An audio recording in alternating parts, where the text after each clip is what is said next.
नमस्कार। इस video lecture में हम लेखांकन यानी कि अकाउंटिंग को कंप्लीट करेंगे। ठीक है।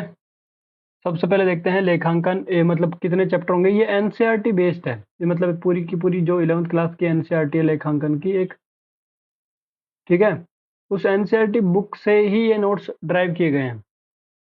तो उसमें देखना, यहाँ पे पहला चैप्टर है लेखांकन एक परिचय। उसके अंदर हम देखेंगे लेखांकन का अर्थ, लेखांकन एक सूचना के स्रोत के रूप में, लेखांकन के उद्देश्य, लेखांकन की भूमिका, लेखांकन के आधारभूत पारिभाषिक शब्द।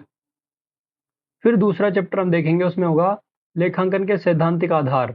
इसमें सामान्यतः मान्य लेखांकन सिद्धांत होंगे। दूसरा है आधारभूत लेखांकन संकल्पनाएं। तीसरा इसमें लेखांकन प्रणालियां, लेखांकन के आधार, लेखांकन मानक और वस्तु एवं सेवा कर यानी कि जीएसटी। खैर ये जीएसटी जो है वो यहाँ पे पढ़ना नहीं है, लेकिन फिर भी थोड़ा सा एक दो चार लाइन का है। तीसरा है वो है लेन देनों का अभिलेखन भाग एक। इसमें है व्यवसायिक मत सौदे व स्रोत प्रलेख। दूसरा है लेखांकन समीकरण। तीसरा है नाम व जमा का प्रयोग यानी कि क्रेडिट और डेबिट। फिर है प्रारंभिक प्रविष्टि की पुस्तकें। ठीक है। फिर खाता बही। फिर रोज नामचे से खतौनी। फिर है लेन चौथा चैप्टर जो होगा वो होगा लेन देनों का अभिलेख दो।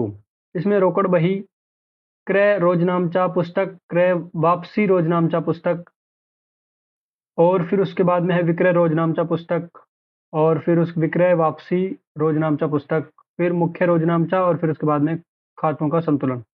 आपको ये चीजें अभी समझ में नहीं आ रही होंगी, आगे आप जब पढ़ेंगे तो बहुत आसान है, बहुत आसान है। आपको सारी चीजें डिटेल से बताऊंगा, सबको समझ में आ जाएगा ये विक्रय रोजनामचा क्या है, ये सब कुछ। अगला जो है वो बैंक समाधान विवरण होगा। फिर बैंक समाधान विवरण की आवश्यकता क्यों होती है और इसका बैंक समाधान का निर्माण कैसे करते हैं। ठीक है। उसके बाद में है ये छठा चैप्टर होगा तलपट एवं अशुद्धियों का शोधन। तलपट का मतलब होता है ट्रायल बैलेंस, इसको इंग्लिश में ट्रायल बैलेंस बोलते हैं। ठीक है। तो ये अकाउंटिंग के वर्ड है, जिन लोगों ने अकाउंटिंग नहीं पढ़ी है 11th में उनके लिए तो नया हो सकता है, लेकिन बहुत आसान है, ज्यादा कुछ भी इसमें हार्ड नहीं है। इसमें देखो हम देखेंगे सबसे पहले तलपट का अर्थ क्या होता है, बनाने के उद्देश्य क्या होते हैं, उसको तैयार कैसे किया जाता है, और मिलान का महत्व क्या है, अगर तलपट का मिलान करते हैं तो उसका महत्व क्या है। फिर अशुद्धियों को ज्ञात करना कि कैसे अशुद्धियां ज्ञात की जाती है, और फिर अशुद्धियों का संशोधन करना कि अगर ज्ञात कर लिए तो फिर उनका संशोधन कैसे होगा।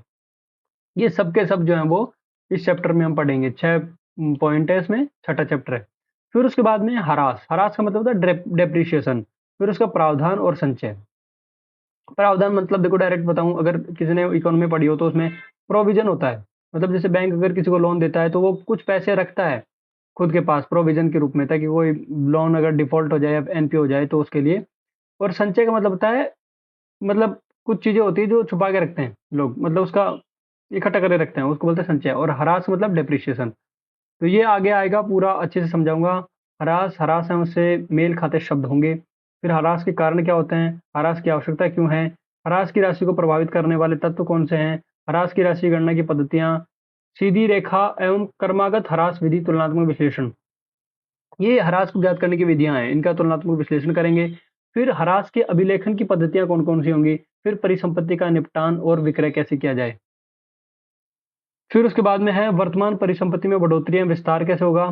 फिर उसके बाद में इसका दूसरे भाग में होगा प्रावधान और संचय। इसमें प्रावधान, संचय और गुप्त संचय क्या होता है, इनके बारे में हम पढ़ेंगे।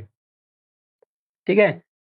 तो चलिए शुरू करते हैं। पहला चैप्टर जो है वो उसका नाम है लेखांकन एक परिचय। लेखांकन देखो, इसमें पहले समरी बताता हूँ क्या क्या होगा। इस लेखांकन का अर्थ होगा, फिर इसमें आर्थिक घटनाएं देखेंगे, फिर पहचान करना, मापन, लेखा जोखा एवं संप्रेषण क्या होता है वो बताऊंगा। फिर संगठन, संसूचना के इच्छुक उपयोगकर्ता कौन कौन हो सकते हैं वो बताऊंगा। मतलब लेखांकन के, जो लेखांकन अकाउंटिंग हम करते हैं उसकी उपयोग कौन कौन करता है। फिर इसमें दूसरा टॉपिक होगा लेखांकन एक सूचना स्रोत के रूप में। लेखांकन की गुणात्मक विशेषताएं बताई जाएगी, विश्वसनीयता, प्रासंगिकता, बोधगम्यता और तुल्यता। तो इसको डिटेल में देखेंगे। फिर उसके बाद में लेखांकन की शाखाएं होती है, एक वित्तीय लेखांकन होता है, लागत लेखांकन और प्रबंध लेखांकन। फिर उसके बाद में तीसरा टॉपिक होगा लेखांकन के उद्देश्य क्या होते हैं, जैसे व्यवसायिक लेन देन का हिसाब रखना, लाभ अथवा हानि की गणना करना, वित्तीय स्थिति को प्रदर्शित करना, उपयोगकर्ताओं को सूचनाएं उपलब्ध कराना। फिर है लेखांकन की भूमिका क्या है। फिर लेखांकन के आधारभूत परिभाषिक शब्द है, जैसे इकाई है, लेन देन है, परिसंपत्तियां, देयताएं, पूंजी, विक्रय, आगम और व्यय, खर्च, लाभ, अभिवृद्धि, हानि, बट्टा, प्रमाणक, उसके बाद में माल, क्रय, आहरण, स्टॉक, लेनदार और देनदार। देनदार, लेनदार, ये शब्द शब्द शब्द ये जो जितने भी 20 वर्ड्स हैं, इनकी छोटी छोटी परिभाषाएं हैं। तो ये एग्जाम में डायरेक्ट पूछ सकता है, स्टेटमेंट में पूछ सकता है, या फिर ऊपर परिभाषा लिख सकता है, नीचे बोल सकता है, 4 ऑप्शन दे सकता है कि ये किसकी परिभाषा है। ऐसे सवाल यूपीएससी में आते हैं। इसके बाद हम पीवाईक्यू करेंगे इस पूरे को करने के बाद, और फिर उसके बाद में प्रैक्टिस क्वेश्चन भी करेंगे। तो ये कंप्लीट होने वाला है, इसमें कुछ भी बीच में नहीं छोड़ा जाएगा। चलिए शुरू करें। पहला चैप्टर है लेखांकन एक परिचय। अब देखो, जैसे एनसीईआरटी में लिखा हुआ रहता है ऊपर, इसलिए मैंने यहाँ पे लिख लिया इसको। अधिगम उद्देश्य मतलब लर्निंग ऑब्जेक्टिव्स, मतलब इसका मतलब होता है कि इस चैप्टर को पढ़ने के बाद आप क्या क्या सीख जाएंगे। तो पहला देखो, लेखांकन का अर्थ एवं आवश्यकता को बता सकेंगे, मतलब लेखांकन की आवश्यकता क्यों पड़ती है उसको बता सकेंगे। दूसरा, लेखांकन की सूचना के स्रोत के रूप में चर्चा कर सकेंगे। लेखांकन जो होता है ना, वो सूचना के एक स्रोत के रूप में, ठीक है, उसकी आप बता सकेंगे कि ये किस प्रकार से है। फिर उसके बाद में लेखांकन सूचना के आंतरिक एवं बाह्य उपयोगकर्ताओं की पहचान कर सकेंगे, कि लेखांकन जो होता है उसकी सूचना के अंदर किसको मतलब कौन उपयोग करता है, उसको बाहर कौन करता है। फिर उसके बाद में लेखांकन के उद्देश्यों को समझा सकेंगे, लेखांकन की भूमिका का वर्णन कर सकेंगे, लेखांकन में प्रयुक्त मूल पारिभाषिक शब्दों को समझा सकेंगे, वो जो 20 वर्ड बताए ना मैंने आपको, वो वाले। चलिए देखते हैं लेखांकन का अर्थ क्या होता है।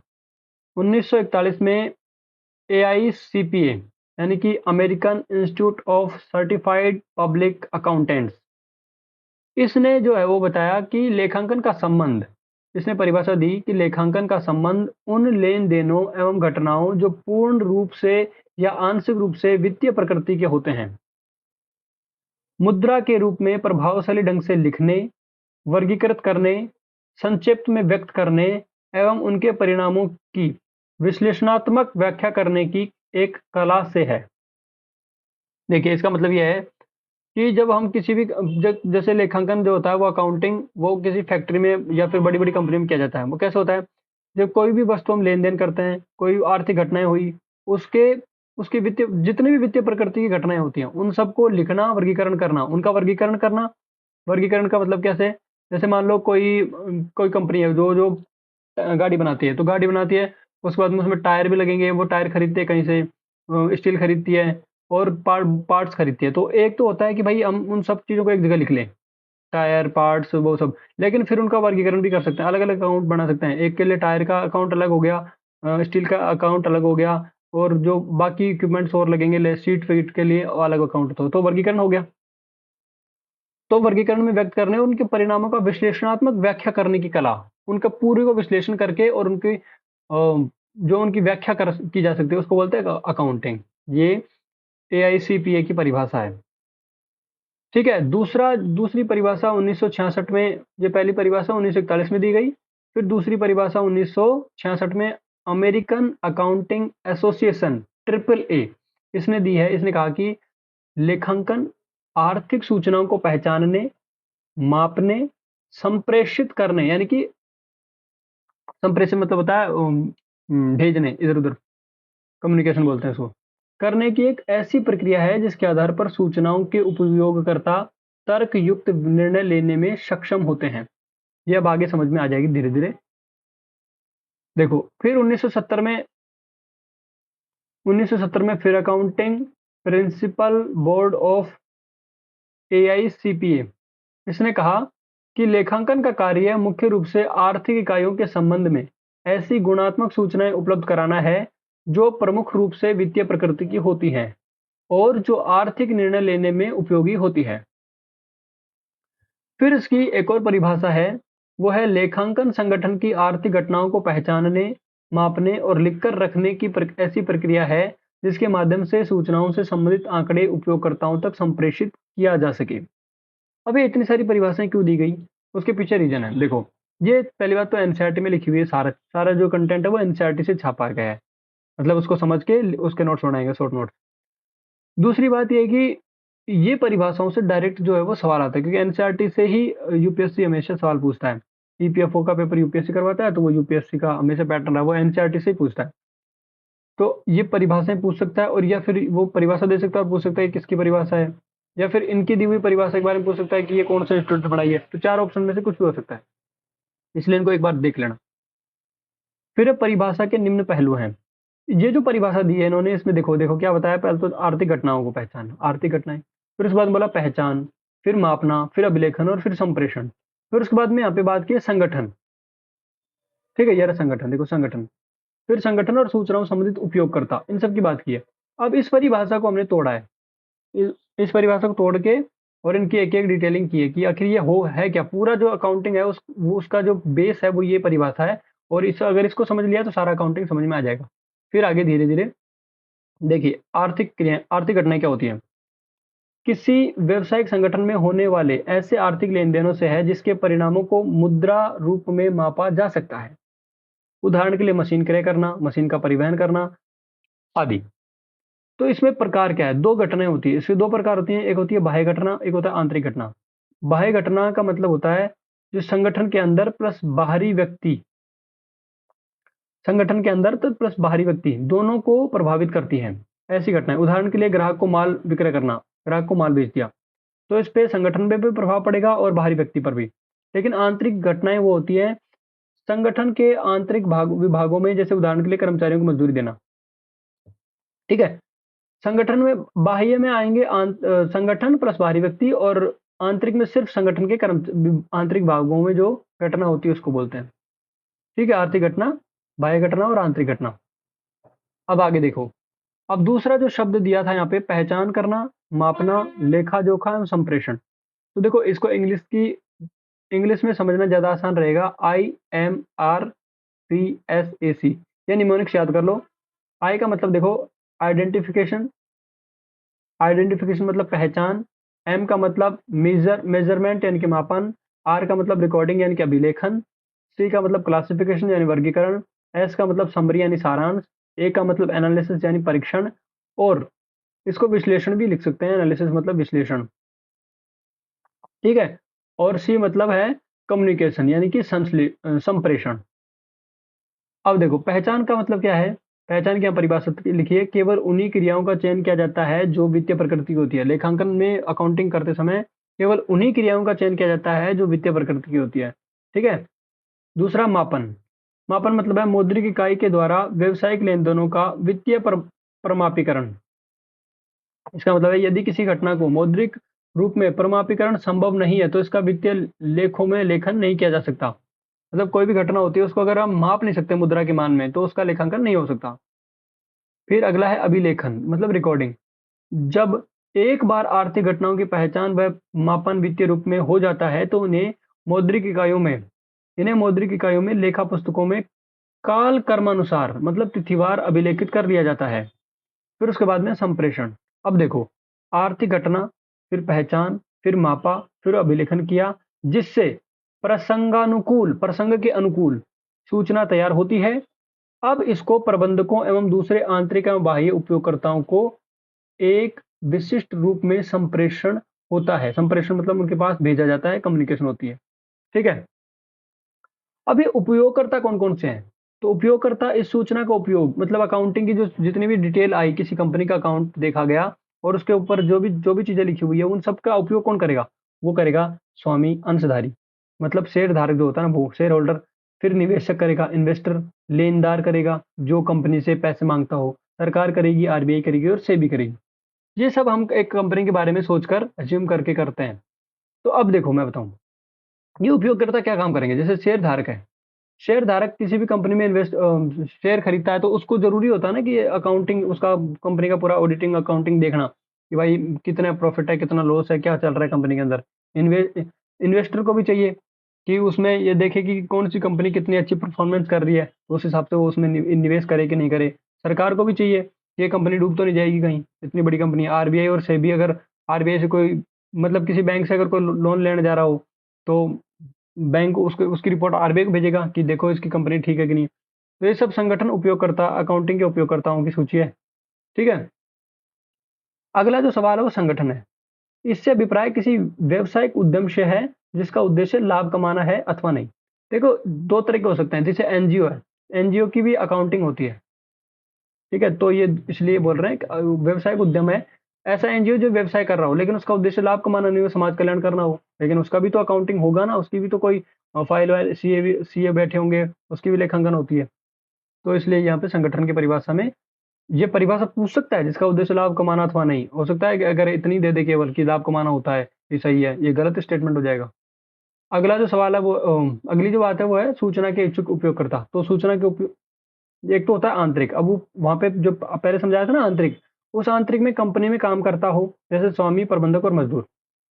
दूसरा बाह्य काम नहीं करता हो, जैसे काम नहीं करता निवेशक, लेनदार, देनदार, आरबीआई और सेबी और ग्राहक, ये काम नहीं करते हैं लेकिन इनको भी सूचना का मतलब ये उपयोग करते हैं। आगे है लेखांकन एक सूचना के स्रोत के रूप में। लेखांकन एक सूचना के स्रोत के रूप में परस्पर एक दूसरे से जुड़ी क्रियाओं की एक सुनिश्चित प्रक्रिया है जो लेन देनों की पहचान से आरंभ होती है तथा वित्तीय विवरणों के निर्माण पर समाप्त होती है। लेखांकन सूचना की आंतरिक एवं बाह्य उपयोगकर्ताओं से एक दूसरे से भिन्न दिखने वाली आवश्यकताओं के कारण लेखांकन विषय में उप विषयों का विकास हुआ। ठीक है, तो देखो उप विषय कौन कौन से विकसित हुए। पहला है वित्तीय लेखांकन, प्रत्येक वित्तीय लेन देन का ब्यौरा रखना, वित्तीय लेन देनों को व्यवस्थित अभिलेखन एवं वित्तीय विवरणों को बनाने एवं प्रस्तुतिकरण में सहायता करता है। इसका संबंध वित्तीय समय से होता है जैसे लाभ हानि। अगला है लागत लेखांकन, खर्चों का विश्लेषण करना, लागत निर्धारण के व्यय के विश्लेषण एवं मूल्य निर्धारण में सहायता करता है। अगला है प्रबंध लेखांकन, संगठन में कार्यरत लोगों को आवश्यक लेखांकन सूचना प्रदान करता है। प्रबंध को नीति संबंधित विवेकपूर्ण निर्णय लेने में एवं इसके नियमित कार्रवाई के प्रभाव का मूल्यांकन करने में सहायक होता है। आगे है लेखांकन की गुणात्मक विशेषताएं यानी कि क्वांटिटिव जो उसकी क्वालिटीज हैं वो बतानी है। पहली होती है विश्वसनीयता, रिलायबिलिटी, उपयोगकर्ता सूचना पर निर्भर रह सके। सूचना ऐसी होनी चाहिए, अकाउंटिंग की पूरी जो शीट है वो ऐसी बननी चाहिए कि उसपे उपयोगकर्ता मतलब निर्भर रह सके, उस पर भरोसा कर सके। दूसरा है डेटा और फैक्ट पर आधारित हो। ठीक है, अनावश्यक अशुद्धि, व्यक्तिगत आग्रह से मुक्त हो। अगली है प्रासंगिकता, रेलेवेंस। रेलेवेंस क्या क्या होता है, सूचना तभी प्रासंगिक होगी जबकि यह समय पर उपलब्ध होगी, पूर्वानुमान लगाने एवं प्रत्युत्तर देने में होगी। तीसरा है बोधगम्यता, अंडरस्टैंडेबिलिटी, भाषा और नियम साफ साफ समझ आए ऐसी लिखी होनी चाहिए। तुलनीयता, कंपेरेबिलिटी, सूचना के उपयोगकर्ता साधारण उद्देश्य के लिए प्रस्तुत व्यवसाय के वित्तीय प्रलेखों में प्रदर्शित विभिन्न आयामों की अन्य व्यावसायिक इकाइयों में परस्पर तुलना कर सके। मतलब एक कंपनी का अकाउंट है, दूसरी कंपनी का अकाउंट है, उसकी आपस में तुलना हो सके। ठीक है, अगला है लेखांकन के उद्देश्य। लेखांकन के उद्देश्य, मूल उद्देश्य इसके बाह्य और आंतरिक उपयोग करने वाले दोनों समूह को उपयोगी सूचना उपलब्ध कराना, ये इसका मेन उद्देश्य है, ये स्टेटमेंट में आ सकता है। ठीक है, व्यवसायिक लेन देन का हिसाब रखना। पहला है व्यवसायिक लेन देन का हिसाब रखना। लेखांकन का उपयोग लेखांकन पुस्तकों में सभी वित्तीय लेन देनों के व्यवस्थित रूप में लेखा करने के लिए किया जाता है। दूसरा है लाभ और हानि की गणना करना। किसी लेखांकन अवधि के दौरान व्यवसाय के लाभ अथवा हानि का निर्धारण करना। तीसरा है वित्तीय स्थिति को प्रदर्शित करना, परिसंपत्तियों और देयताओं के रूप में वित्तीय स्थिति का निर्धारण करना तुलन पत्र बनाने में सहायक है। चौथा है उपयोगकर्ता को सूचनाएं उपलब्ध कराना। लेखांकन प्रक्रिया से जनित लेखांकन सूचना को प्रतिवेदन, विवरण, ग्राफ एवं चार्ट रूप में उपयोगकर्ता को संप्रेषित की जाती है जिन्हें आवश्यकता होती है। अब आगे है लेखांकन की भूमिका।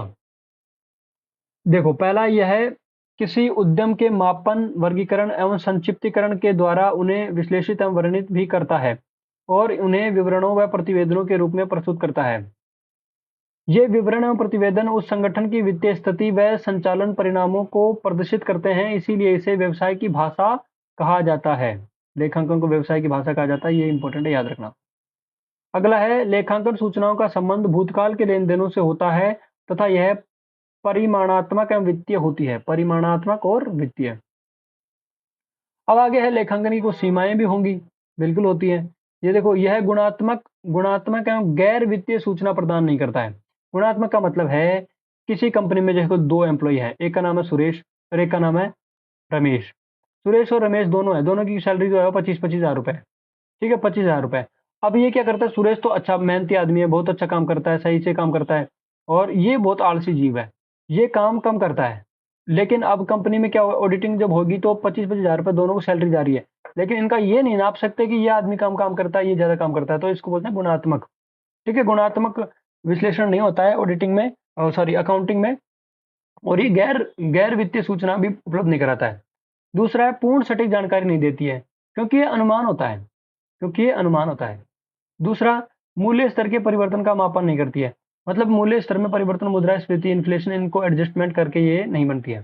ठीक है, कभी कभी गलत सूचना दे देती है, मतलब लाभ को ज्यादा दिखा देते हैं, कमाई को कम कर देते हैं, इसको बोलते हैं विंडो ड्रेसिंग। विंडो ड्रेसिंग का कॉन्सेप्ट कैसे होता है, जैसे मान लो आप हॉस्टल में रहते हैं, हॉस्टल में जो भी बच्चे रहते हैं बहुत गंदे, मतलब लड़के लड़के बहुत गंदगी से रहते हैं, लेकिन जैसे ही कोई पेरेंट्स आने वाला होता है रूम के अंदर, तो वो क्या करते हैं, पहले ही सारे भाग के उस सारा कचरा जो होता है बेड के नीचे छुपा देते हैं, ऊपर ऊपर उसके बेडशीट बिछा देते हैं, और जो खिड़की होती है उसके ऊपर अच्छा सुंदर सा पर्दा लगा देता है।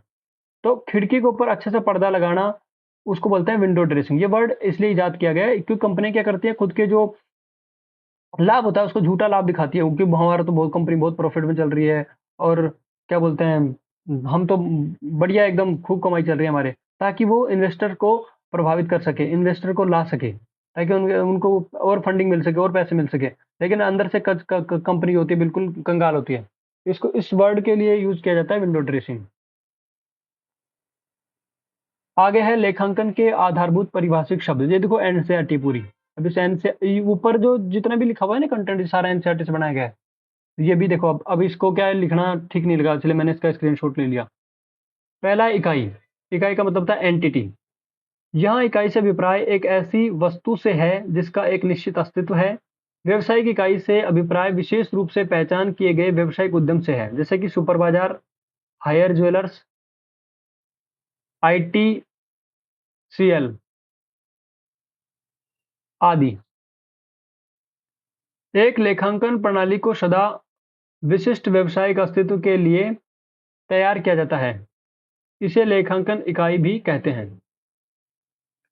दूसरा है लेन देन, यानी कि ट्रांजैक्शन। दो या दो से अधिक इकाइयों के बीच कोई घटना जिसका कुछ मूल्य होता है, लेन देन कहलाता है।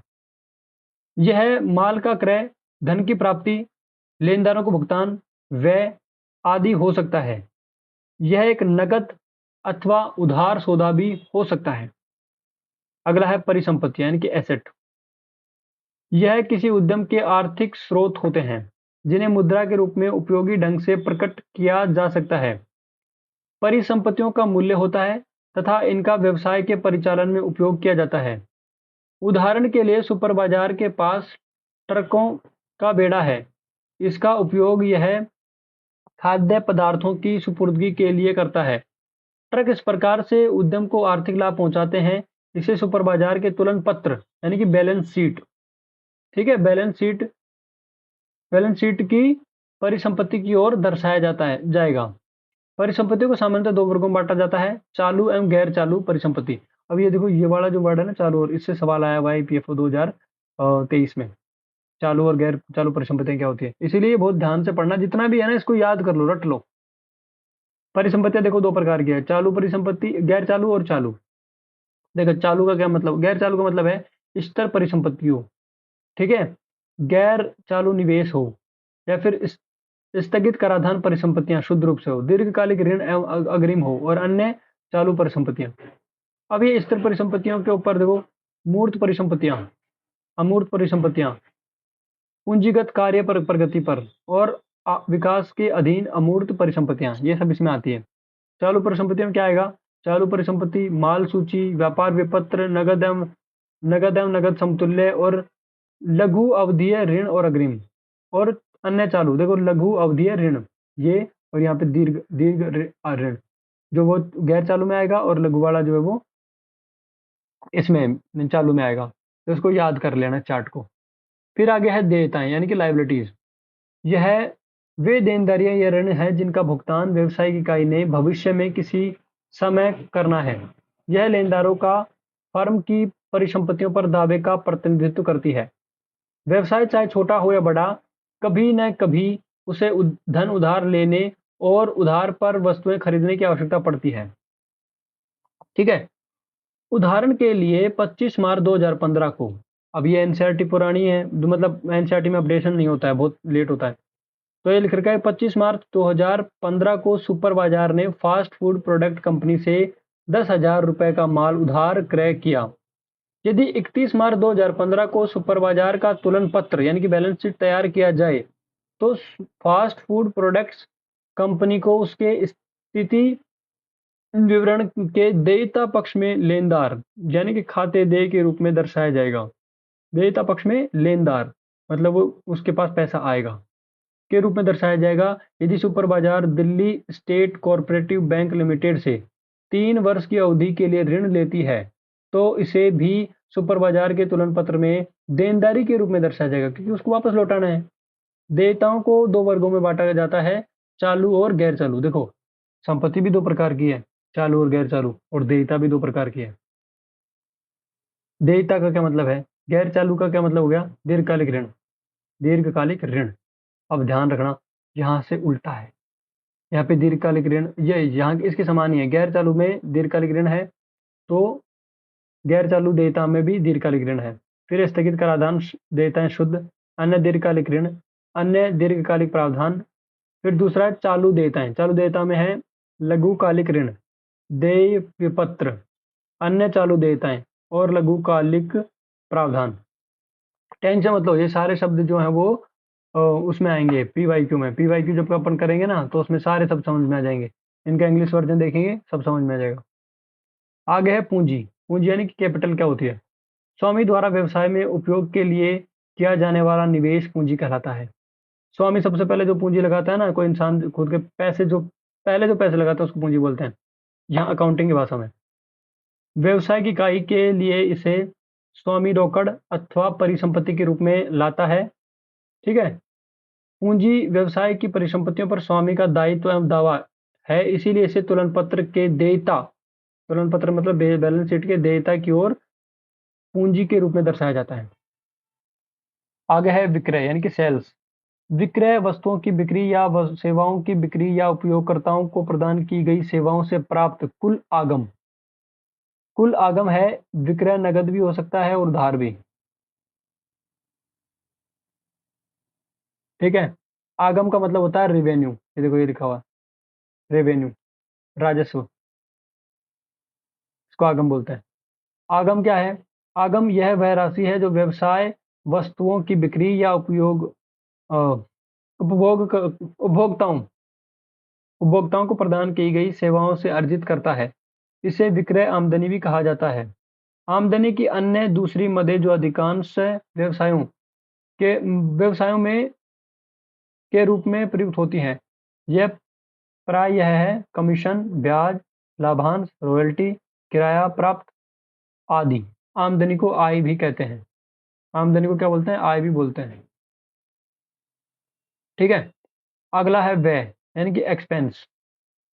देखो यहाँ पर व्यय है और यहाँ पे खर्च है, ये दोनों अलग अलग चीजें हैं, ध्यान रखना। अकाउंटिंग की परिभाषा में ऐसे ही होता है। यह व्यवसाय में आगम यानी कि रेवेन्यू अर्जित करने की प्रक्रिया में आने वाली लागत है। रेवेन्यू अर्जित करने में जो लागत लगती है ना उसको बोलते हैं व्यय, याद रखना। साधारणतः व्यय का मापन एक लेखांकन अवधि के दौरान उपयोग की गई परिसंपत्तियों या उपयोग की गई सेवाओं के रूप में किया जाता है।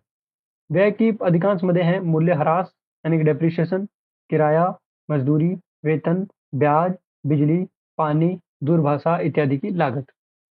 ठीक है, और खर्च क्या होता है, एक्सपेंडिचर।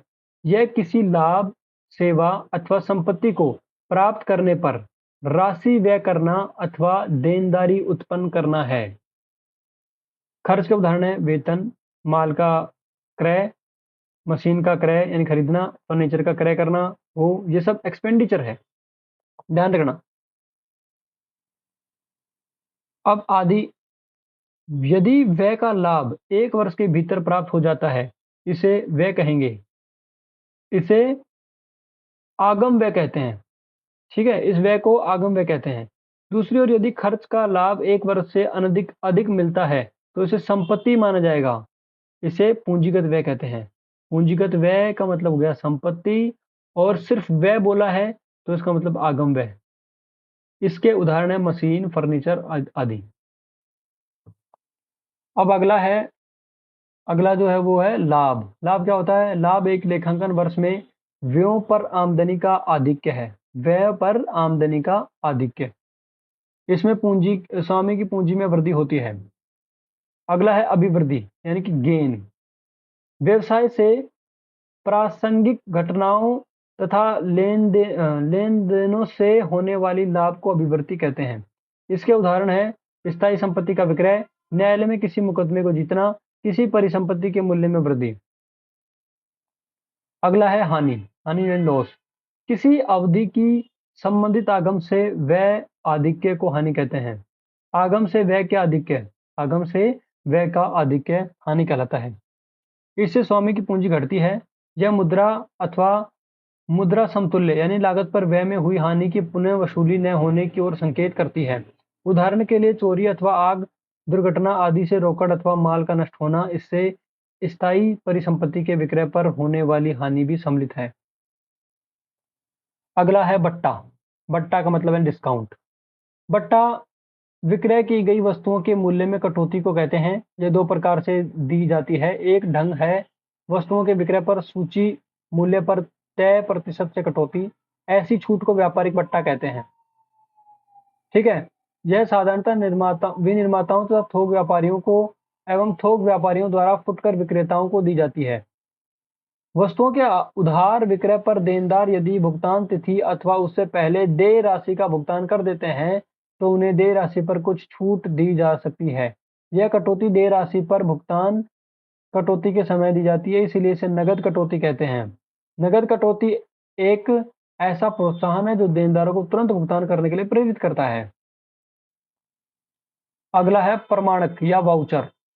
प्रमाणक क्या होता है? यह किसी लेन देन के समर्थन में विलेख के रूप में प्रमाण को प्रमाणक कहते हैं। उदाहरण के लिए यदि हम माल नगद खरीदते हैं तो हमें कैश मेमो मिलता है। यदि हम इसे उधार में खरीदते हैं तो हमें बीजक यानी कि इनवॉइस मिलता है। ठीक है। जब हम भुगतान करते हैं तो हमें रसीद यानी कि रिसिप्ट मिलती है। रिसिप्ट, देखो बीजक का मतलब था इनवॉइस, रिसिप्ट, यही वर्ड है, याद रखना। अगला है माल। ये मैंने वर्ड जो इंग्लिश में लिख रखे हैं ना यहाँ पे, ये एनसीईआरटी में नहीं थे, ये इंग्लिश वाली एनसीईआरटी बुक से मैंने यहाँ पे पेस्ट किए, यहाँ पे कॉपी करके उधर से। कुछ वर्ड हैं जो रह गए, जैसे विलेख रह गया, ऐसे शब्द रह गए। माल क्या होता है? माल का मतलब वह उत्पाद जिनसे व्यवसायी कारोबार करता है, माल कहलाता है। अर्थात जिनका वह क्रय एवं विक्रय अथवा उत्पादन एवं विक्रय कर रहा है। जिन वस्तुओं को व्यवसाय में उपयोग के लिए खरीदा जाता है उन्हें माल नहीं कहते हैं। उदाहरण के लिए एक फर्नीचर विक्रेता यदि मेज एवं कुर्सियां खरीदता है तो यह माल है, लेकिन दूसरों के लिए यह फर्नीचर परिसंपत्ति माना जाता है। इसी प्रकार से स्टेशनरी का कारोबार करने वाले के लिए स्टेशनरी माल है, जबकि दूसरों के लिए यह व्यय की एक मद है, यह क्रय नहीं है। अगला है क्रय। क्रय यानी कि परचेज। परचेज क्या होता है? क्रय एक व्यवसाय द्वारा नगद या उधार प्राप्त वस्तुओं का कुल मूल्य है। उधार प्राप्त वस्तुओं का कुल मूल्य है जिन्हें विक्रय करने के लिए प्राप्त किया गया है। एक व्यापारिक इकाई में माल को क्रय उसी रूप में या विनिर्माण प्रक्रिया पूर्ण हो जाने के बाद विक्रय के लिए किया जाता है। एक उत्पादन इकाई में कच्चा माल क्रय किया जाता है, फिर उसे तैयार माल में परिवर्तित करके बेचा जाता है। क्रय नगद भी हो सकता है और उधार भी। अगला है आहरण। आहरण मतलब ड्रॉइंग्स। व्यवसाय में स्वामी द्वारा अपने व्यक्तिगत प्रयोग के लिए निकाली गई नगद धनराशि या वस्तुएं आहरण है। आहरण स्वामियों के विनियोग को घटाता है। विनियोग मतलब होता है इन्वेस्टमेंट। ठीक है, विनियोग मतलब इन्वेस्टमेंट को घटाता है। अगला है स्टॉक। किसी भी व्यवसाय में जो वस्तुएं अतिरिक्त पुर्जे व अन्य मदें हाथ में होती हैं उनका मापन रहतिया। रहतिया का मतलब होता है इन्वेंट्री। इन्वेंट्री यानी कि स्टॉक, रहतिया या स्टॉक कहलाता है। इसे हस्तशय रहतिया यानी कि स्टॉक एंड हैंड भी कहते हैं। एक व्यापारिक इकाई में स्टॉक से अभिप्राय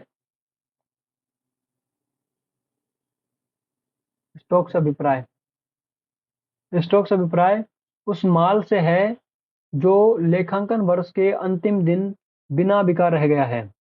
इसे अंतिम स्टॉक या अंतिम स्कंद भी कहते हैं। क्लोजिंग स्टॉक या एंडिंग इन्वेंट्री।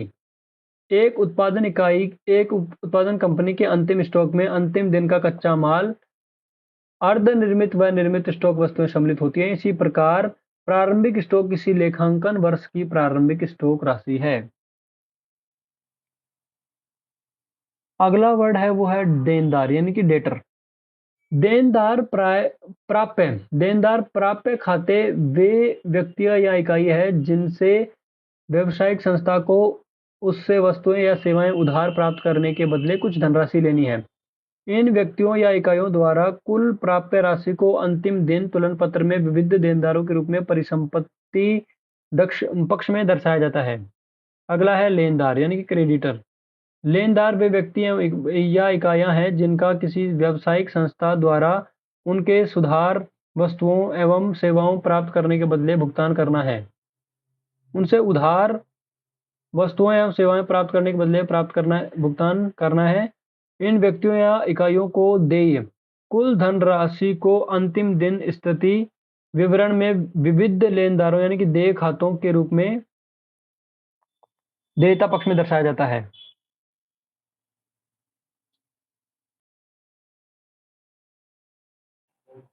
चलिए आगे है, ये है सेकंड चैप्टर, लेखांकन के सैद्धांतिक आधार। इसमें है, पहले देखते हैं सामान्यतः मान्य लेखांकन सिद्धांत, दूसरा है आधारभूत लेखांकन संकल्पनाएं। इसमें है व्यवसायिक इकाई संकल्पना, मुद्रा मापन संकल्पना, सतत व्यापार संकल्पना, लेखांकन अवधि संकल्पना, लागत संकल्पना, द्विपक्षीय संकल्पना, आगत मान्यता संकल्पना, आगम व्यय मिलान संकल्पना, पूर्ण प्रस्तुतिकरण संकल्पना, समनुरूपता संकल्पना, रूढ़िवादिता की संकल्पना, सारता की संकल्पना और वस्तुनिष्ठता की संकल्पना। फिर उसके बाद में है लेखांकन प्रणालियां, आगे है लेखांकन के आधार, उसके बाद लेखांकन मानक।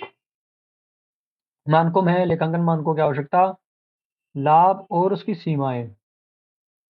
फिर है वस्तु एवं सेवा कर, और फिर उसके बाद में इस अध्याय में प्रयुक्त मूल शब्द हैं लागत, मिलान, सारता, वस्तुनिष्ठता, द्विपक्षीयता, रूढ़िवादिता या विवेकशीलता, सतत व्यापार, तुलनीयता, पूर्ण प्रस्तुतिकरण, सामान्यतः मान्य कार्यात्मक निर्देश, आगम मान्यता, लेखांकन अवधि, लेखांकन संकल्पना, मुद्रा माप, लेखांकन सिद्धांत, सामान्यतः मान्य लेखांकन सिद्धांत और जीएसटी। अब इसमें है लेखांकन के सैद्धांतिक आधार। इसके अधिगम उद्देश्य यानी कि लर्निंग ऑब्जेक्टिव्स हैं। लेखांकन के सैद्धांतिक आधार की आवश्यकता को पहचान पाएंगे, सामान्यतः मान्य लेखांकन सिद्धांतों का वर्णन कर पाएंगे, आधारभूत लेखांकन संकल्पना को अर्थ व उद्देश्य विस्तार पूर्वक बता पाएंगे, Indian institute of chartered accountant द्वारा जारी लेखांकन प्रभावों की गणना कर पाएंगे, ICAI लेखांकन तंत्र का वर्णन कर पाएंगे, लेखांकन के विभिन्न आधारों को स्पष्ट कर पाएंगे। अब इसमें है लेखांकन के सैद्धांतिक आधार को अधिक महत्व इसलिए दिया जाता है क्योंकि कोई भी विषय परिपक्व सैद्धांतिक आधार के अभाव में विकसित नहीं हो सकता। लेखांकन के सैद्धांतिक आधारों में वर्षों की समावधि में विकसित वह सभी सिद्धांत, अवधारणाएं, नियम व निर्देशिकाएं आती है जो कि लेखांकन पद्धति में समनुरूपता व एकरूपता लाकर लेखांकन सूचनाओं को उसके विभिन्न उपयोगकर्ताओं के लिए अधिकाधिक उपयोगी बनाते हैं। ICAI ने देश में लेखांकन नीति के मानक स्थापित करने का नियामक निकाय है जो समय समय पर मानक जारी करता रहता है। आगे है सामान्यतः मान्य लेखांकन सिद्धांत, जनरली एक्सेप्टेड अकाउंटिंग प्रिंसिपल्स। लेखांकन अभिलेखों में समनुरूपता यानी कि कंसिस्टेंसी व एकरूपता यानी कि यूनिफॉर्मिटी लाने के लिए कुछ सिद्धांतों व नियमों का विकास किया गया है। इन नियमों के अन्य नाम है सिद्धांत यानी कि प्रिंसिपल्स, संकल्पना यानी कि कॉन्सेप्ट, परिपाटी यानी कि कन्वेक्शन, अवधारणा यानी कि कॉन्स्टिट्यूएंट्स, कॉन्स्टुलेट्स, परिकल्पना या जमसन, संशोधक सिद्धांत यानी कि मॉडिफाइंग प्रिंसिपल। AICPA के अनुसार सिद्धांत कोई साधारण कानून या कोई साधारण कानून या अपनाया गया नियम अथवा ज्ञापित निर्देशक, प्रशस्त्र आधार अथवा आचरण व अभ्यास। सामान्यतः सामान्य भाव में अर्थात कई व्यक्तियों, परिस्थितियों व व्यवहारों से संबंधित है। सामान्यतः मान्य सिद्धांत का मतलब है वित्तीय विवरणों के लेखन व निर्माण एवं प्रस्तुतिकरण में एकरूपता लाने के उद्देश्य से प्रयुक्त उन सभी विषयों, नियमों व निर्देशक क्रियाओं से है जिनका प्रयोग व्यावसायिक लेनदेनों के अभिलेखन व प्रस्तुतिकरण के लिए किया जाता है। ऐसा करने से लेखांकन प्रक्रिया वस्तुनिष्ठ बनती है तथा अधिक स्वीकार्य हो जाती है। यह नियम स्तर प्रकृति के नहीं है। इन्हीं सिद्धांतों को संकल्पना, कॉन्सेप्ट्स एंड कन्वेक्शंस व परिपाटी भी कहते हैं। संकल्पना उस आवश्यक परिकल्पना अथवा विचार से है जो लेखांकन अभ्यास के लिए आधारभूत है। परिपाटी परिपाटी शब्द लेखा विवरणों के प्रस्तुतिकरण की निर्देशक परंपराओं का द्योतक है। आगे है आधारभूत लेखांकन संकल्पनाएं, बेसिक अकाउंटिंग प्रिंसिपल्स। इसका तात्पर्य उस आधारभूत भाव या मूलभूत अवधारणा से है जो वित्तीय लेखांकन के सिद्धांतों व अभ्यासों में निहित है। व्यापारिक इकाई यानी कि बिजनेस एंटिटी, मुद्रा मापन यानी कि मनी मेजरमेंट, सतत व्यापार यानी कि गोइंग कंसर्न, लेखांकन अवधि यानी कि अकाउंटिंग पीरियड, लागत यानी कि कॉस्ट, द्विपक्षीयता यानी कि ड्यूअल एस्पेक्ट या ड्यूलिटी, आगम मान्यता यानी कि रेवेन्यू रिकग्निशन या रियलाइजेशन, और आगम व्यय मिलान यानी कि मैचिंग, पूर्ण प्रस्तुतिकरण यानी कि फुल डिस्क्लोजर, समरूपता समनुरूपता, कंसिस्टेंसी, रूढ़िवादिता या विवेकशीलता, इसको बोलते हैं कंजर्वेटिज्म या प्रूडेंस, सारता यानी कि मेटेरियलिटी, वस्तुनिष्ठता यानी कि ऑब्जेक्टिविटी। अब इसमें पहला है व्यवसायिक इकाई संकल्पना, बिजनेस एंटिटी कॉन्सेप्ट। इसके अनुसार व्यवसाय का अपने स्वामी से पृथक एवं स्वतंत्र अस्तित्व है, अर्थात लेखांकन के उद्देश्य से व्यवसाय व उसके स्वामी को दो पृथक अस्तित्व वाली इकाइयां माना जाएगा। दूसरा है मुद्रा मापन संकल्पना, मनी मेजरमेंट कॉन्सेप्ट। इसके अनुसार संगठन की लेखांकन पुस्तकों में केवल उन्हीं लेन देनों व घटनाओं का वर्णन अथवा लेखांकन होगा जिनकी प्रस्तुति मुद्रा की इकाइयों के रूप में हो सकती है। साथ ही लेन देनों का ब्यौरा केवल मौद्रिक इकाइयों में रखा जाएगा, न कि भौतिक इकाइयों में। तीसरा है सतत व्यापार संकल्पना, गोइंग कंसर्न। इसके अनुसार ऐसा माना जाता है कि व्यवसाय लंबे समय तक चलेगा तथा निकट भविष्य में उसका परिसमापन नहीं होगा। अगला है लेखांकन अवधि संकल्पना। इससे तात्पर्य समय के उस विस्तार से है जिसके अंत में व्यावसायिक संगठन वित्तीय विवरण बनाता है। इन विवरणों द्वारा ही वास्तव में यह पता चलता है कि उस अवधि विशेष में व्यवसाय ने लाभों का अर्जन किया है या उसे हानियां उठानी पड़ी है। इस अवधि के अंत में व्यवसाय की परिसंपत्तियों तथा देनदारियों आदि की स्थिति क्या है। अगला है लागत संकल्पना, कॉस्ट कॉन्सेप्ट। इसके अनुसार सभी परिसंपत्तियों को लेखा पुस्तकों में उनके लागत मूल्य पर ही अभिलेखित किया जाना चाहिए। इस मूल्य में परिसंपत्ति का प्रतिमूल्य, प्राप्ति मूल्य, परिवहन व्यय, स्थापना व्यय तथा वह सभी व्यय शामिल हैं जो उस परिसंपत्ति को काम में लाने योग्य बनाने के लिए किए जाते हैं। छठा है द्विपक्षीय संकल्पना, ड्यूअल एस्पेक्ट। इसके अनुसार प्रत्येक लेनदेन के व्यवसाय के विभिन्न खातों पर दोहरा प्रभाव पड़ता है, इसीलिए उसका अभिलेखन दो स्थानों पर होना चाहिए। इस सिद्धांत को साधारणतः एक आधारभूत समीकरण के रूप में वर्णित किया जाता है। परिसंपत्ति बराबर होता है देयता प्लस पूंजी। अगला है आगम मान्यता संकल्पना, रेवेन्यू रिकॉग्निशन या रियलाइजेशन।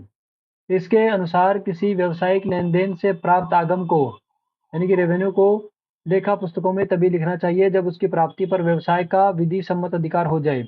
आगम यानी कि रेवेन्यू से तात्पर्य व्यवसाय द्वारा प्रदत्त वस्तुओं के विक्रय तथा सेवाओं से उत्पन्न नकद रोकड़ के सकल अंतर्प्रवाह एवं ब्याज, रॉयल्टी एवं लाभांश की अन्य लोगों द्वारा उद्यम के संसाधनों के प्रयोग के बदले प्राप्ति से है। अगला है आगम व्यय मिलान संकल्पना, मैचिंग कॉन्सेप्ट। इसमें लेखांकन अवधि विशेष में अर्जित आगमों का मिलान उसी अवधि के व्ययों से करने पर बल दिया जाता है। इसी के परिणाम स्वरूप इन आगमों को अर्जित करने के लिए जो व्यय किए गए हैं वह उसी लेखा वर्ष से संबंधित होने चाहिए। अगला है पूर्ण प्रस्तुतिकरण संकल्पना। फुल डिस्क्लोजर, इसके अनुसार व्यवसाय के वित्तीय प्रदर्शन से जुड़ी सभी आवश्यक व भौतिक तथ्यों का वित्तीय विवरणों एवं पद टिप्पणी में पूरा प्रस्तुतिकरण आवश्यक है। अगला है समनुरूपता की संकल्पना यानी कि कंसिस्टेंसी। वित्तीय विवरणों में अंतर आवधिक व अंतरफर्मीय तुलनीयता के लिए आवश्यक है कि किसी एक समय में व्यवसाय में लेखांकन के समान अभ्यासों व नीतियों का प्रयोग समान हो। तुलनीयता तभी संभव होती है जबकि तुलना की अवधि में विभिन्न इकाइयां अथवा एक ही इकाई विभिन्न समयावधि में समान लेखांकन सिद्धांत को समान रूप से प्रयोग कर रही हो। अगला है रूढ़िवादिता की संकल्पना, कंजर्वेटिज्म। इसके अनुसार व्यवसायिक लेनदेनों का लेखांकन इस प्रकार होना चाहिए कि लाभ को अनावश्यक रूप से बढ़ाकर न दिखाया जाए। सभी अनुमानित हानियों के लिए प्रावधान कर लिया जाए लेकिन अनुमानित लाभों पर ध्यान न दिया जाए। अगला है सारता की संकल्पना। इसके अनुसार लेखांकन करते समय केवल महत्वपूर्ण तथ्यों पर ही ध्यान केंद्रित करना चाहिए। यदि तथ्य किसी विवेकशील निवेशक अथवा लेनदार के निर्णय को प्रभावित कर सकते हैं तो यह सार तथ्य माना जाएगा तथा इसे वित्तीय विवरणों में दिखाया जाएगा। अगला है वस्तुनिष्ठता की संकल्पना, ऑब्जेक्टिविटी। इसके अनुसार लेनदेनों का लेखांकन इस प्रकार होना चाहिए कि वह लेखपालों व अन्य व्यक्तियों के पूर्वाग्रहों से मुक्त हो। आगे है लेखांकन प्रणालियां, सिस्टम ऑफ अकाउंटिंग। व्यापार लेनदेनों के प्रलेखन की दो प्रणालियां होती हैं, द्विअंकन प्रणाली और एकल अंकन प्रणाली। द्विअंकन प्रणाली के अंतर्गत प्रत्येक लेनदेनों का प्रलेखन दो स्थानों पर किया जाता है जबकि एकल अंकन प्रणाली को अपूर्ण लेखा कहते हैं। अगला है लेखांकन के आधार। मान्यता के आधार पर लेखांकन में आगमों व लागतों को मूलतः दो मुख्य आधारों पर लेखांकित किया जाता है। पहला है नगद आधार यानी कि कैश बेसिस, दूसरा है उपार्जन आधार यानी कि एक्रूअल बेसिस। नगद आधार पर लेखांकन करते समय लेखा पुस्तकों में लेन देनों की प्रविष्टि नगद के भुगतान या प्राप्ति के समय ही की जाती है जबकि उपार्जन या एक्रूअल आधार पर किया जाए तो आगम व लागतों को लेन-देन के समय ही मान्यता दी जाती है न कि उनके भुगतान के समय। अगला है लेखांकन मानक।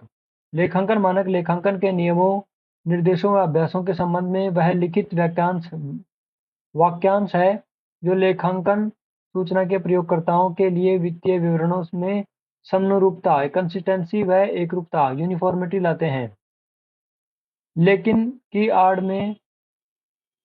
लेकिन की आड़ में देश के व्यावसायिक वातावरण, प्रचलित कानून, परंपराओं आदि की अवहेलना नहीं की जा सकती।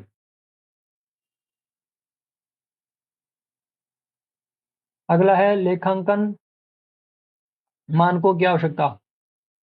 लेखांकन सूचनाओं के विभिन्न उपयोगकर्ताओं को सूचना विस्तारित करता है। उनमें एकरूपता तथा प्रासंगिकता सूचनाओं का पूर्ण प्रकटीकरण। लेखांकन मानक उन विकल्पों के प्रयोग में सहायता करते हैं जो सत्य तथा स्पष्ट वित्तीय विवरणों की मूल गुणात्मक विशेषताओं को पूरा करते हैं। अगला है लेखांकन मानकों के लाभ। लेखांकन मानक वित्तीय विवरण तैयार करने हेतु लेखांकन व्यवहारों में से भिन्नता का उन्मूलन करने में सहायता करते हैं।